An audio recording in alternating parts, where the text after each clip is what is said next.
So, Spider-Man is in the news a lot right now, and that's because of the fact that the second trailer dropped the other day. And fun fact, they obviously scrubbed Tobey and Andrew from the trailer. There's no way they're not in this movie. There's even a scene that I went over in my video yesterday where I showed that they are obviously cutting them out of the trailer. There's particularly one scene where the lizard is jumping towards Spider-Man, and then you see him get punched. It's obvious that they're hiding and scrubbed them from the trailer. And as it's being pointed out here by Digital Spy, we've been here before with Marvel, which is true. They've erased characters from trailers before. So I guess they're going to save this for the theater, which is smart, I guess, because, well, you get a surprise in the theater, which is something you just don't really get anymore. So we'll see. We'll see. Tom Holland also coming out and saying that he's not going to be playing Spider-Man for much longer. I don't know if this is an attempt of him to get more money. We'll see. But Kirsten Dunst is also running around, jumping on the Spider-Man movie train. Spider-Man actress Kirsten Dunst claims she experienced an extreme pay disparity with Tobey Maguire. So, as you know, Kirsten played Mary Jane in Spider-Man 1, 2, and 3. The best version of Spider-Man, to be honest. Even though there were some non-comic accurate things like him having organic webbing and stuff like that. This was still the best version of Spider-Man. At least represented live action. So she's mad that she didn't make as much money as Tobey. Well, I didn't know I was going to see the movie Mary Jane. I was going to see Spider-Man. Now, Mary Jane is the love interest of Spider-Man, but she's not the main character. She's a supporting character, but none of that matters. She needs to make as much money as Tobey, even though she has a quarter of his screen time. And of course, mainstream outlets praising this, saying this is amazing. So glad she's speaking out. Good for her. But the fact is, I don't see James Franco, the guy who played Harry Osborn, complaining. I'd be willing to bet money he got paid a lot less too. I don't see him bitching and crying about it. But of course, we have to get virtue points today. She must have a project coming up. That would be my guess. So why not throw a little virtuousness out there, raise your score with the media, and maybe get some more job offers.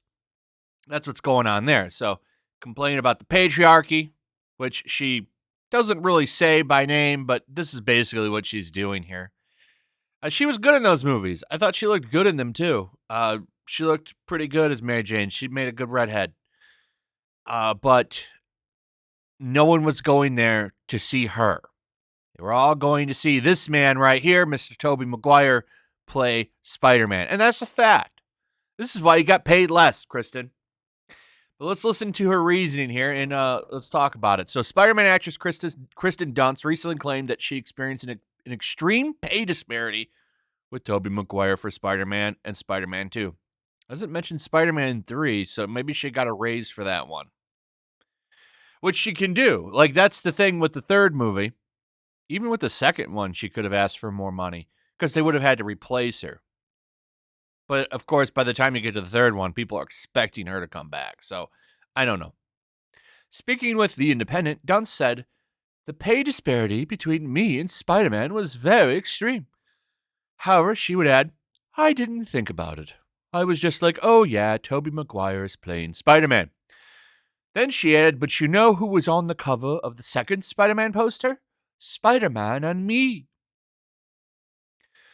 Not only would Dunst detail the pay disparity between her and Maguire was extreme, but she also detailed that a Spider-Man producer drove her to the dentist's office in order to fix her teeth. Dunst detailed she refused, saying, I was like, no, I like my teeth. She went on to claim that Sofia Coppola liked her teeth, saying, also, Sophie loved my tweet. I don't see anything wrong with her teeth. That's kind of messed up. So good on her for not getting her teeth changed, I guess. But I just find it funny. So we have some reports here. I don't know. So here, let's look at this. So this isn't the first time Dunst claimed that she was a pay disparity, that there was a pay disparity concerning Spider-Man. She told Variety back in 2017, because I was young, I thought, oh, wow, I'm getting paid a lot of money for the Spider-Man movies, but definitely the men are getting paid more. So yes, I experienced that. You experienced that because you were in a movie called fucking Spider-Man, not Mary Jane Watson. Now, if you were the main character, sure. But why is the supporting role supposed to get as much money as the main character? That's not how things should work. It's unclear what Dunst earned for her work as Mary Jane Watson in the Spider-Man trilogy, but Celebrity Net Worth reports her paycheck for the sequels was $7 and $10 million, respectively. So she made $7 million for Spider-Man 2. Is that what they're saying? Because it says for the sequels.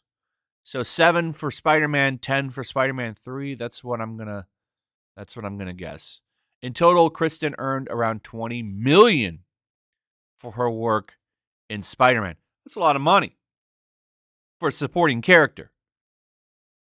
Variety reported back in 2004 that Maguire earned $4 million for the first film and $17 million for the sequel. So he got paid $10 million more. I don't see the problem there. You got $7 million to pretend on a movie. That's a lot of money. That's more than most people are going to make in their entire life. And you weren't the main character. You were in it a lot more compared to the first one. She was in the second one a lot more. But I'm sorry, you're not Spider-Man. She got paid a lot of money for the second one. Look how much money. $10 million for the third one. $10 million. So she got quite the pay raise for that one. As she should at that point, right? And I think $7 million is a fine amount of money for what she did in the second one. Nobody was going to see her in the second one. No one's going to see that movie for her, I should say. So this is ridiculous bullshit. She doesn't deserve the money that she thinks she did. She deserved for that. She got paid $7 million. He got paid $17 million, apparently, right? Was it $17 million? Is that what they said? Yeah, $17 million for the sequel. Okay, so 7 versus 17, right? A big difference, but they had to get him back. You can't recast. You had to get him back. You could have recasted her. As much as it would have been shitty to do, people would have still showed up in droves, whether they recasted her or not. They would have had a tougher time with him. So they had to give him a pay raise and make him happy. So, I think this is just more virtuous whining from Hollywood. Hollywood always going to do that. This tells me that she's looking for new work. She's slamming the patriarchy a little bit, and maybe she'll get a job. That's my guess. Anyway, that's pretty much it. Let me know your thoughts on this. Also, if you would please like, subscribe, share the video. Make sure you're still subscribed. Hit that notification bell, and I'll see you guys on the next one.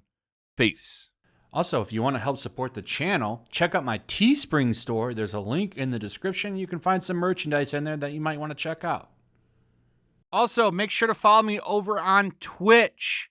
I do watch parties, play video games over there. They're always fun. Follow me over there and come hang out. Also, make sure you subscribe to YellowFlash, my other channel. There's a link to that in the description as well. I do a lot of live streams over there that I don't do on this channel. Usually smaller and a little bit more personal. So make sure you follow me over there and sign up.